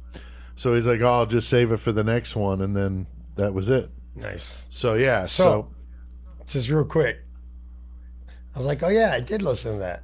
A couple things I listened to was Ailstorm, because you gotta love pirate metal about booze. right. Also, fucking the other day I was like, dude, I haven't listened to that in a while. So fucking Divine Intervention, Oh, yeah, that I don't care what anybody says. That drum intro on that fucking album is fucking stupid, dude. Yeah. Like stupid, man. yeah. That was at first without Lombardo. Right. That's right. And that's like, it was ridiculous, man. Yeah. But also, I don't know why it's been in my head, but I listened to it a few times in the past week. Possum Kingdom by the Toadies. Oh, yeah. Yeah. I'll show you my dark secret. That's cool. I've also been checking out, I got an advanced copy from the band Mortiskull from Milwaukee. Creation Undone, new album coming out. Not sure of the release date yet, but I'm doing a review of it. Really, really good old school death metal. Good stuff. And if you're wondering why we're eating while we're doing this, Oh man, Pop-Tarts are the shit. it's tradition. It's tradition in the metal segment. We eat Pop-Tarts. So that's why, if you're wondering why are they like, really, dude, you can't put the food down just to talk for a minute, but it's tradition. We like traditions here at Murder Metal Mayhem. 666 seconds of metal. Got a lot of good content on there. Last week we did Immortal Possession and Luna Insanguinem. So those episodes are out. A lot of good stuff over there at the Metal Channel. So go check it out. And Joey, what's the latest with the distro and I Goremonger? saw you got some new shit earlier today, honestly. Yeah, I got the new Splits album out. I just got brand new Goremonger stickers, so I'll have to send a fucking few over to you guys. Fucking throw around the studio. And Fuck shit. yeah. Oh, yeah. Yeah, I don't know. I'm fucking working. I'm working on some new fucking music to put out this next little ditty, but we'll see. And then you got a couple live shows coming up. One basically the night before, but St. Patrick's Day here in Toledo, 419. So Nice. watch out for that. Very good. Very good. That 666 Club, that's our Patreon. That's a way you can support the show. You can get the stuff a day early, interviews the same day I do them. Right. Don't have to wait like everybody else. So No tiers, just $5 no matter what. Everybody gets the same. well, it's $3 for us. No more tears. Oh yeah, it is $3. Ours is just $3. Fuck you, Cashman. So yeah, so you could support what we do by doing that Patreon if you like. We'll link to that down below. But we appreciate you guys. We're gonna fucking cranking up some metal here tonight. So Chris, what the fuck we gonna do, man? Oh, we're not doing metal. We're doing mayhem. Let's get our We're fucking still cranking mayhem it on. up, man.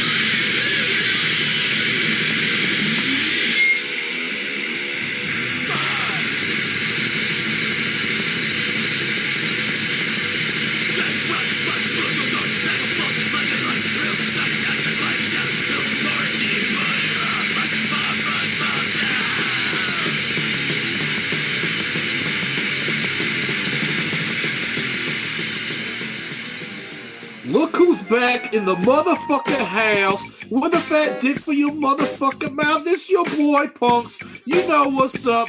Right 419 represent Finley Crits in the house. You know what time of year it is. It's almost Valentine's Day, motherfucker. You want to press that hole in your life, don't you? Get you a copy of my latest album, fresh on 419 Records. You know what's up. Put some good loving vibes in the air. It's called Valentine's Day with my hoe. I got some classics on this jam. You know your boy don't disappoint. Yeah. You gonna be rolling up a blunt. You gonna be sipping you a little bit of that Thunderbird. 419 Crip. You know what's up. Now, check out all my tunes on this motherfucker like Mom is a hoe. Then, of course, Granny's a hoe.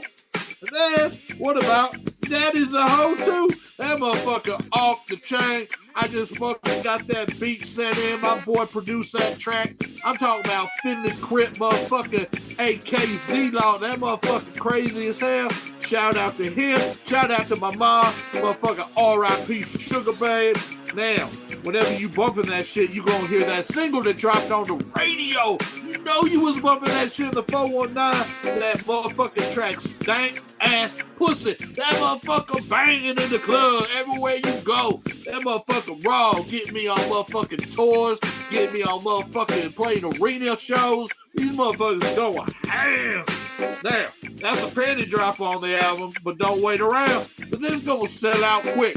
There's only 4 copies because I only got like 3 friends, so I hope to keep one for myself. But you know, that motherfucker gonna sell out like a motherfucker.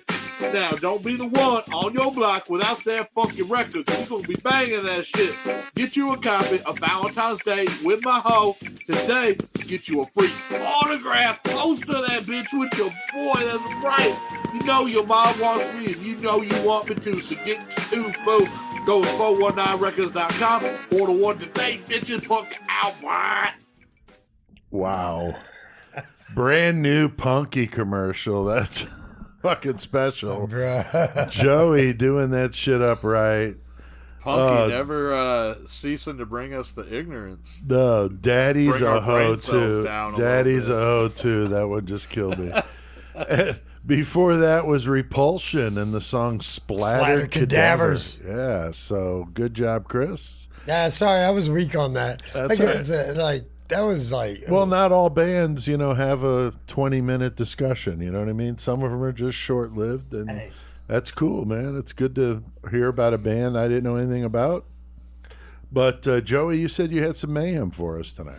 I do, and like I said, this one might make you guys think of something too, because we talked about this a while back. I said I might pull this up in Mayhem, and what I'm going to refer to is a house that I went into where there was fucking feces, I'm talking shit, on the floor. Like, dude, everybody's came up, like, man, there might be people that are listening that got shit on their floor in their house right now while I'm talking. At the You're moment. right, and I'm sorry to do this to you, but I'm going to bust you out right now, because that shit, to me, is kind of fucking crazy as hell to walk in and there's poop on the floor. But, and I'm not just saying, like, wait, not the just dog... to you.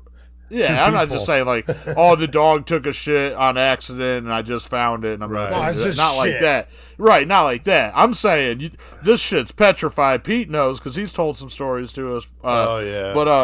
But anyway, fucking, so this one that I'm going to talk about, this specific one, was a classic time. And this was in Mattoon, fucking Illinois, bringing it back down to that classic place. So I'm probably like fucking... I'm in my late teens and fucking I'm doing nothing but being homeless and selling drugs and shit, you know, and being in a fucking fucked up town like that, man, I ended up in some fucking really weird situations and shit. And this one night was just, man, I don't know what the fuck. I was hanging out with fucking somebody who, you know, I didn't hang out with all the time, Hilly, and he brought me over to this fucking spot, fucking sell these people some fucking weed. And I mean, this is brick weed days. This is seeds and sticks, and you know, You gotta de-weed your seeds. yeah. But I used to fucking sell my bags, you know, fucking a little heavier, and so I could sell them fucking faster and re-up quicker. That was my whole thing, and my customers were always happy because I got a fatter sack. And at the time, there was a lot of people that were fucking pinching bags and fucking stinging and shit, so it worked out anyway. So I got brought over to this one. Man. Yeah, right. So I got brought over to this one house, right? My fucking guy Hill, he's like, oh yeah, fucking this dude and his old lady, they want some weed. It's cool, man. We'll go fucking hang out for a little bit, you know, it's chill. I was like, all right, man, you know, it's cool.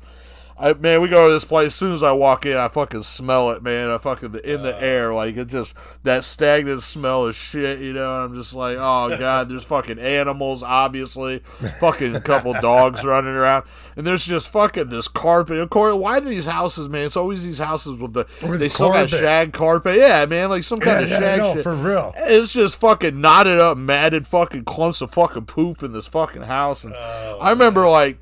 So fucking, we're hanging out, like, after a while, you're in these places, you know, your fucking nose gets a little used to it, I guess, and you fucking get over it, I don't know, somehow, as He's humans, like, we "I'll adapt make to you fucked money." up shit. Yeah, my girlfriend, she'll laugh when she's listening to this, because, you know, she works in the hospital and smells all kinds of bullshit, but anyway, Right. Word. so I'm in the, and Pete, you know, he does what he was doing for work, so he'd been in some shit, but anyway, I fucking, man, I'm in this place, like, we're fucking hanging out, whatever, I get over it, so now I'm in this fucking place, kicking it, fucking got the blunts rolling, Phillies back then, fucking look over and this motherfucker's like 3-4-year-old kid comes walking in with the diapers just wandering in, and I'm like fucking lighting up a blunt like with his parents at the table, and they just don't do shit about it. They're just like, hell yeah, you know, and I'm just like, I'm like 19, I'm like, to me, I'm still like, man, this is fucked up, this is weirding me out, I don't know about this situation, and fucking, man, I apparently I got over that because we ended up smoking and there were kids in the house and fucking shit on the floor, and it was just fucking weird. And I remember, and we were drinking too, so I'm getting like faded by that point. And fucking, I remember I'm just like sitting in this one fucking, like, I think I was sitting in this love seat, and Hilly's sitting over in this armchair. Now Hilly's kind of like I say he's kind of like a Chris Farley. He was like big, heavy set motherfucker, hillbilly. But like, he's funny though. Like he'd make you laugh. Yeah. But you know, so he was funny and shit. But anyway, so I just remember like I'm fucked up. I'm sitting in this seat and like he's sitting in this fucking recliner and smoking a cigarette, because of course motherfuckers smoking mad cigarettes in this house too. It's just all over the walls. It's just fucking ridiculous. Oh yeah. But you know, there's nowhere to ash and shit. Hilly's just fucking too. There's this dog that's fucking walking around, this old gray fucking whatever. And every time this dog walks by, Hilly takes a cigarette and just flicks it on the dog, and he's using the dog as an ashtray. And fucking Jesus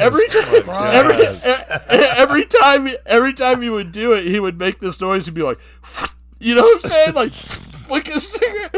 And so I'd be sitting there. I'd be sitting there not paying attention or whatever, and just like watching the TV or whatever we're doing. All of a sudden, I just hear, and I look over, and just die laughing, and he's looking at me, just smiling. And the dog's got ashes and shit. And fucking.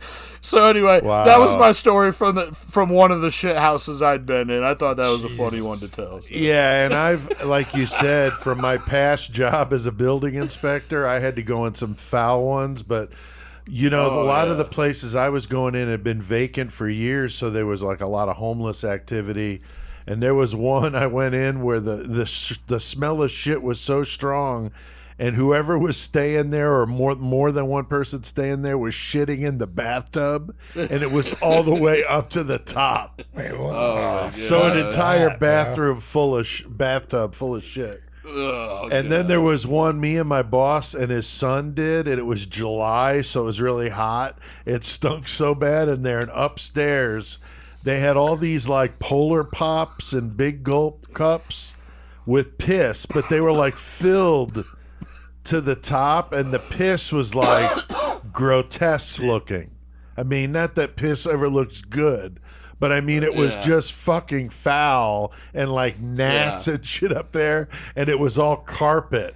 So like, a bunch of these cups spilled because they're walking around them to put these cups down. I'm like, why are you going to all this trouble to piss in a cup and then arrange them on the floor? It was like, because there was like hundreds of them. Yeah, it was fucked up. But the story I wanted to tell was when I was down there one time, and they sent me with this new guy that was working with us. He was a little bit older than me. His name was Jack. And he was, he had done this up in Chicago. And, everybody downstate in Illinois hears these Chicago stories like it's some kind of legend, and we're all supposed to, just whatever. But so this guy comes in, a little swagger, and, he'd seen the worst of the worst. Like, I'm telling stories on the way down there, and he's like, yeah, well, whatever. Right, so I'm like, wow, okay. So anyway, we're doing these houses. We're across the street from each other. And I'm in this one house, and it's nasty. They're all nasty. And I look outside, and he's on the front porch, and he's like leaning over the porch. I don't know what he's doing. And then I see he's throwing up. So I'm like, oh, wow, So I walk over there, and I'm like, hey, Jack, what's going on? Like Mr. fucking Chicago, And all he could do was point over his shoulder and just was like, not like shaking his head like no, and like vomiting still. And I'm just like, God damn, like now I gotta go look at this. I mean, what's making this guy puke, Fuck it. So I go in there, and you walk in the house, it stunk, of course, but it sounded like in the distance, it sounded like a radio out of tune, static. That's what it sounded like. Is that just bubbling? But really faint. And I'm like, well, that's weird because there's no power here, obviously.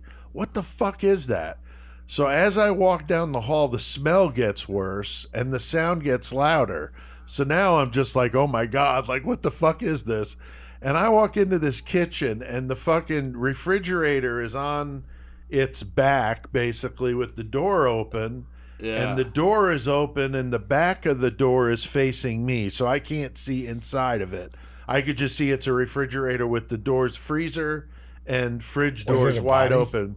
And the entire thing was covered in maggots. Yeah. And that sound was them like eating. It was so fucked up.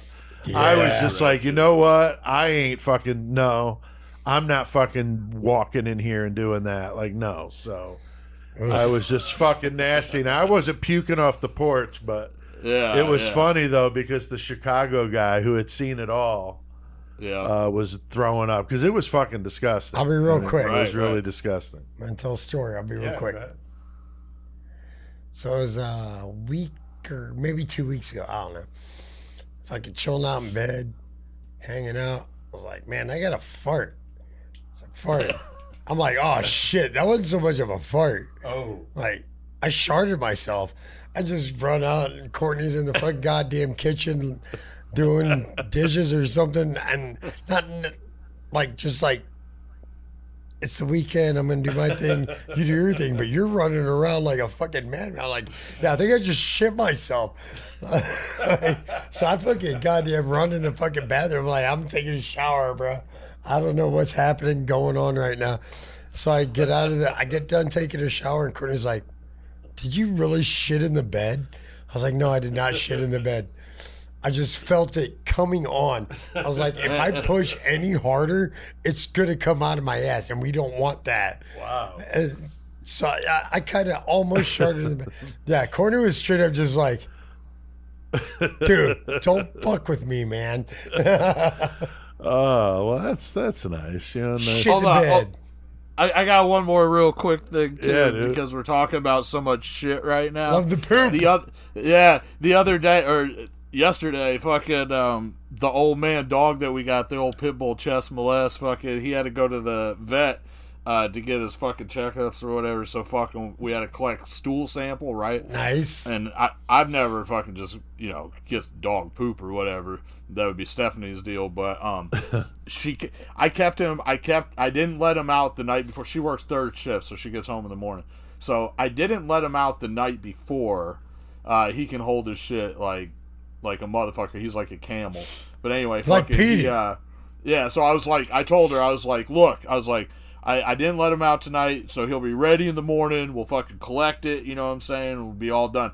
She comes in, she's got fucking the gloves, she's got the fucking, the fucking urinalysis cup or whatever. Yeah, she's ready to go. A specimen cup, and a fucking, and a fucking hazmat bag and all this shit. And I'm like, okay, that's fucking legit. So she's like geared up, got the gloves on, takes him out. He takes a piss, turns around, comes back in. She has to go to bed because, you know what I'm saying, she works third, she had to work again, so right. She had to get her sleep. I was like, don't worry about it, you know what I'm saying, I'll get it. I had to work at like 2, so I was like, I'll get it, you know what I'm saying.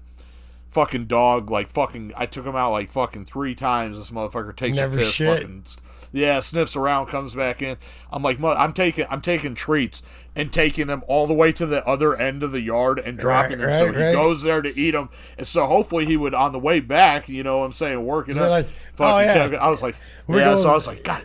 And I was like, this motherfucker, you know what I'm saying? So I was like, man, I want to look like the good boyfriend and do this so my girlfriend don't have to get the shit, even though she has no problem doing it. But anyway, finally, fucking right before I had to go to work, man, fucking, he got up and he was fucking head towards the fucking door, and I fucking smelled he farted. It was so fucking gross. I wanted to vomit and shit. And I was like, okay. I was like, he's got to be going now. So I fucking let him out, and I'm like peeping out the window. Like, and this whole time I'm like feeling like a fucking gross animalistic voyeur. Like, I'm watching him, like trying to see him squatting. I see him go over by the fucking shed, and all of a sudden he squats, fucking takes a dump. I'm like, fuck yeah, cha-ching, got him, And so I grab the gloves and the shit, and I fucking run outside, and I go over by and the fucking dog's staring at me like, what the fuck? And man, I grab a whole fucking thing of his poop and fucking cap off the whole fucking specimen jar. Fucking, fuck yeah, dude. Wow. Put the lid on it, and get it in the bag and all that. Damn.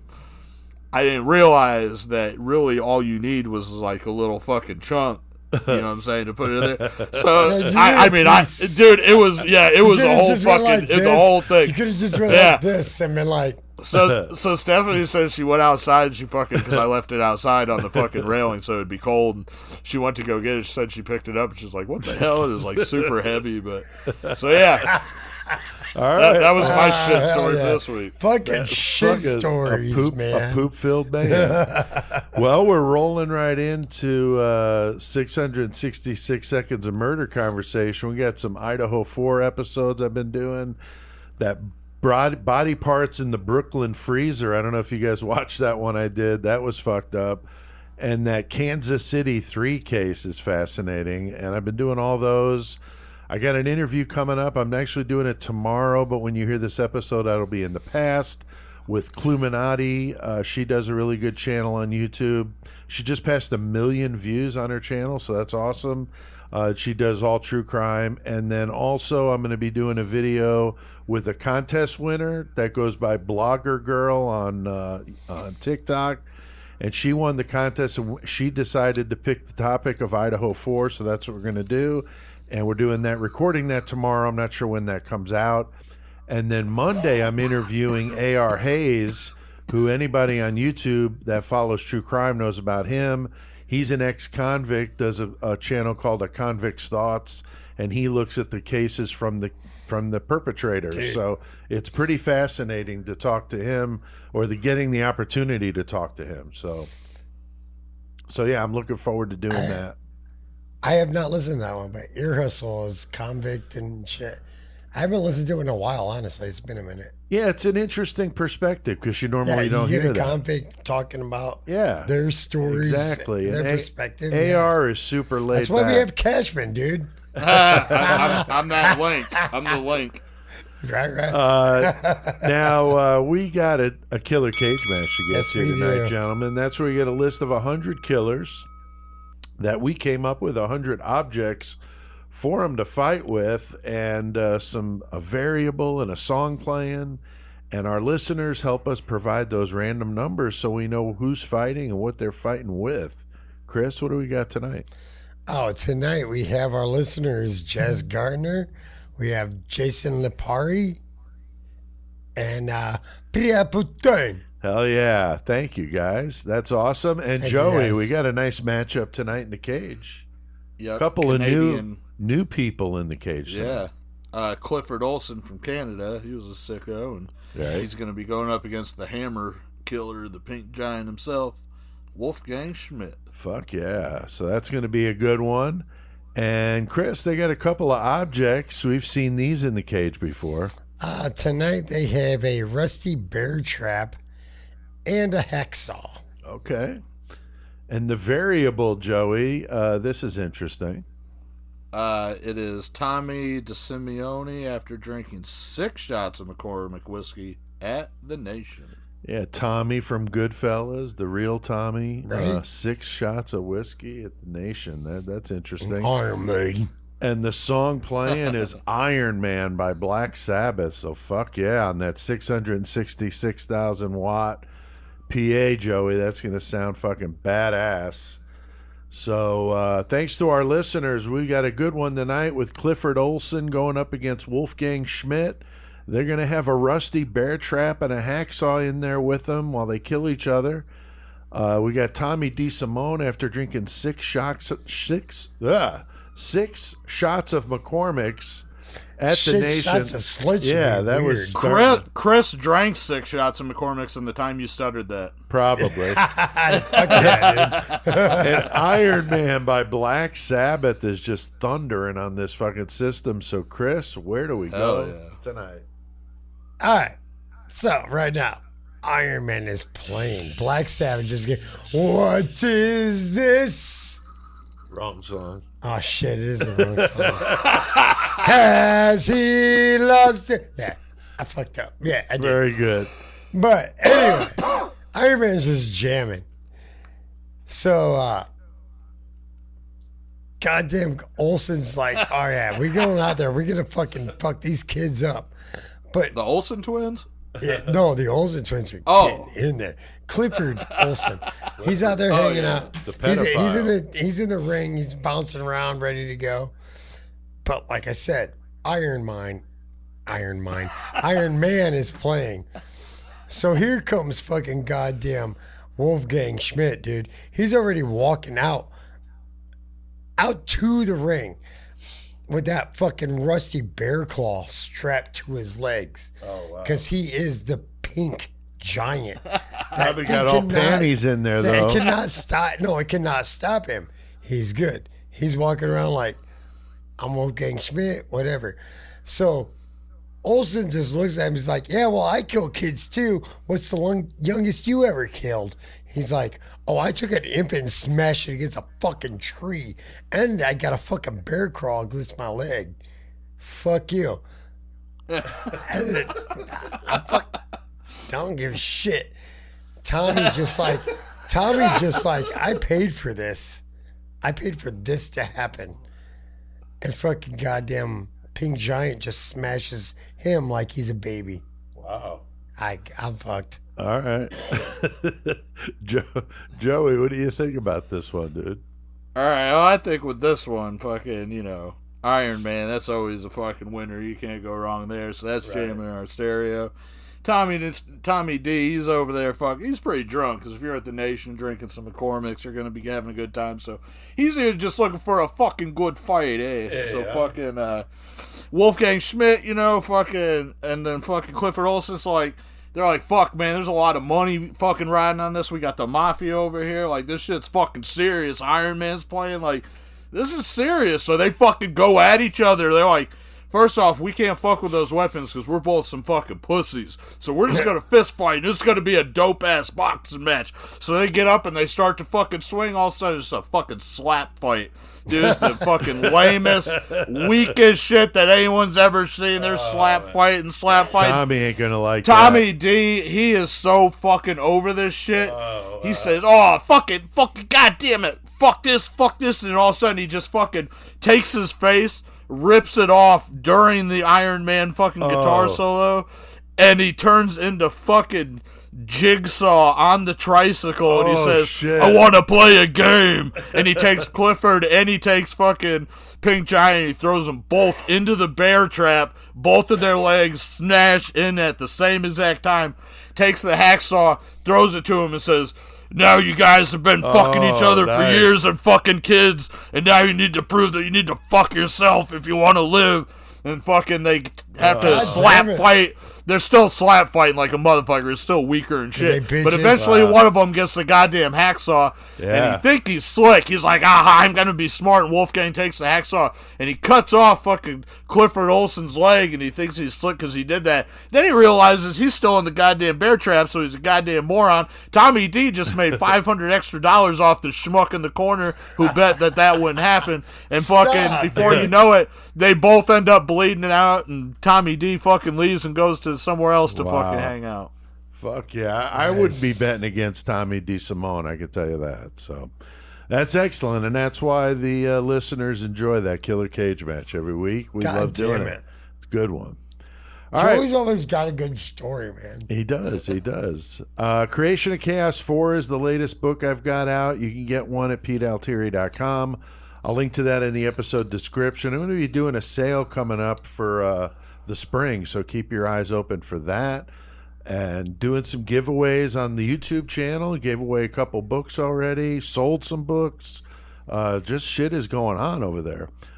We can actually sell merch on YouTube too. I haven't really looked into how the pricing is and stuff, but probably sell at least something over there. But I think we have done plenty of mayhem tonight, so let's hit that outro.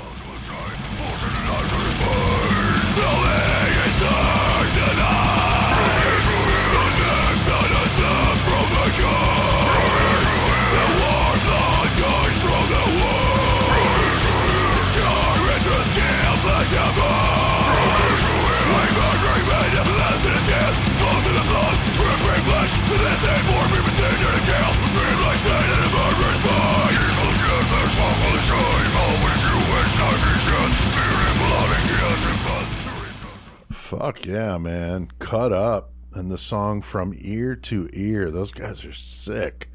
Fucking love that shit. And, in that St. Valentine's Day type, atmosphere here going on. You never want to get cut up from ear to ear. No, you really don't. You really don't. But that band is badass.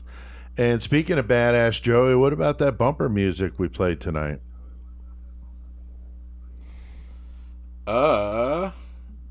I'm slipping right now, and you guys can call me. Right. You guys can call me on it. But tonight we listened to Repulsion, Cut Up, and we also listened to Radar. Good music tonight. The fucking big game. Heritage is going down this Raiders Stadium. Oh wow! Fuck this game. And the metal segment intro. Always Chris. the great motherfucker. Great metal motherfucker. Chris C.K. Kopax by Crysis. Hell yeah. And the Murder Metal Mayhem intro is Crawl Space by Low 12. Thanks to all of you out there listening. You guys are on YouTube watching. Hey, that's awesome. We keep seeing those numbers coming in. We appreciate you guys that listen checking out the YouTube or watch it and tell your fucking friends. Doing all the work. Hey, no problem. I enjoy it. Chris, what about that first comment, man? First comment we got right here is Tommy Chevy, man. What up? I love Chevrolets too, brother. Tommy Shivman says, I've been listening to you guys since the pandemic. Shit kills me every fucking week. Thanks for being so fucking sick. Oh, yeah. Fuck yeah, dude. We appreciate that. And fucking just keep listening and tell people. Hell. Yeah, thanks, Tommy. Thanks, Tommy. Joey, what about that second one here from YouTube, man? April Gay from YouTube says, this is about the Shadow Spawn interview. Spreading faster than a case of the clap in a trailer park. That's fucking great. Yeah, I was dying when I read that one. So yeah, that Shadow Spawn interview got a lot of listens on YouTube, which is cool. Joanna Richards 543 commented on YouTube and the Shankill Butchers podcast that we did. So these random older ones are getting comments, which is neat. She said, "This is such a sick story, but you guys did a great job telling it. Horns high in Dallas." So that's awesome. And then Chris, how about that last one? That last one is just Jan. Yeah. Says, and this is from the YouTube channel. It's the Joseph Stalin episode, the podcast. It says, what a find. This is such a great show. Thank you. Well, thank you, Jan. Yeah, that's awesome. Wherever you are out there. Appreciate you. Yeah, very much so. And remember, we talked about this earlier. If you need a tattoo and you're in that Southern Illinois, St. Louis area, go check out Epic Ink in Edwardsville, Illinois. Make sure you ask for Kaylin Stowers. You can go to her Instagram page, which is witchywoman_ink, to see what she's got going on. It's badass Pictures shit. I saw were cool. I'll link to their Facebook page down below and her Instagram handle, witchywoman_ink. And she specializes in spooky, weird, crazy shit. So our kind of girl, and our kind of tattoo art, which is awesome. Also, pick up one of my books on my website, PeteAltieri.com. The Murder Metal Mayhem episode, murdermetalmayhem.com. Got all kinds of good shit there. Got that really dumb, hysterical, distasteful, and stupid album we did. Oh my God. That's 45 of the fake commercials. All of our fake commercials. It's well, not fucking, the recent ones. Just but, about all of them, man. Holy There's a shit. shit ton on there. So, and you can laugh at us or with us. It's up right. to you. And we got some outtakes too at the end. So it's worth it. And you can get that on the website in digital form. All right, Joey, your distro, I know we're going to link to it in the episode description, but anything you want to mention? I got that new Goremonger Splits compilation. If you want that, hit me up. All the other Goremonger shit. And then, like I said, I did that trade with CDN, so Nice. got some of that He's Canadian got so much shit good down stuff, here, too. man. I love that label. You can like our Facebook group, follow us on Twitter, subscribe to the YouTube channel. You don't want to miss any of the 666 seconds videos that we're doing. We also have Instagram. I do have us signed up for TikTok. God fucking forbid. But I haven't done anything with it yet, but I need to because there's a lot of people out there watching that shit. So support the show and join our 666 club. That's patreon.com/murdermetalmayhem. $3 a month is all it is, and you could support what we're doing. And no and get tiers, nothing. You get everything. Get some Everybody gets cool everything perks. for the same price. $3. Yeah, it's a very low price, and if you get it on the website, it's even cheaper. No more tears. Fuck you, Cashman. But we can't let them go without hearing a karaoke song. Here's a blast from my past, so crank it up. And until next time, keep one foot in the gutter. And keep your hands killing them babies and making that money.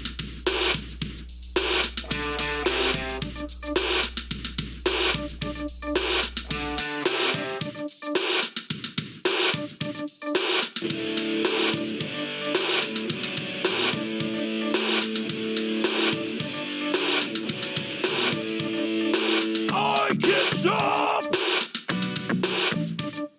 the way I feel.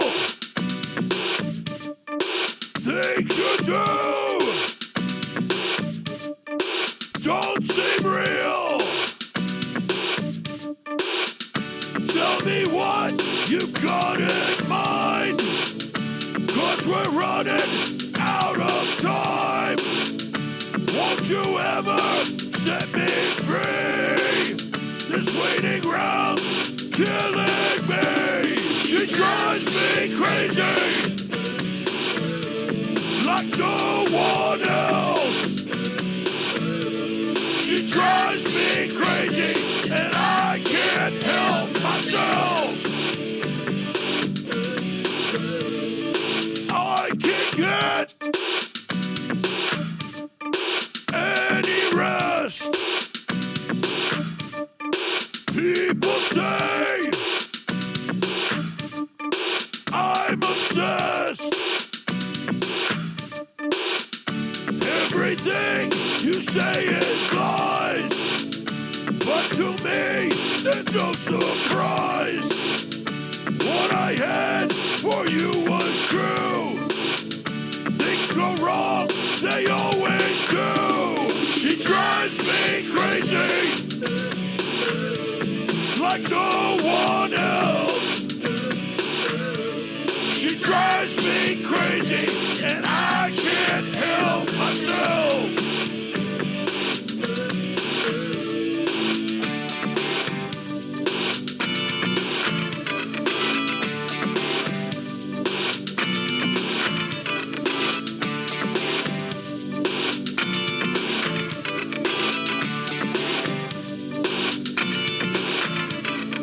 I won't make it on my own. No one likes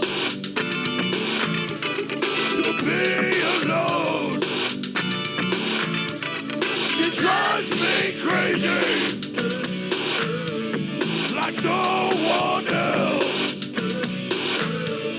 She drives me crazy, and I can't help myself.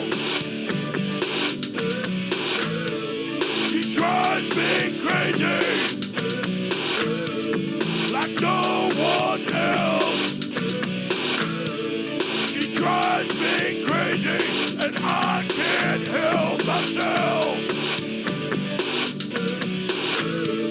She drives me crazy like no one else.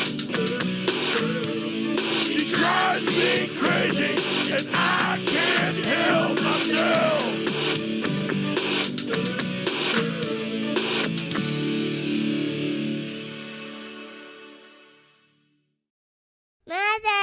Mother,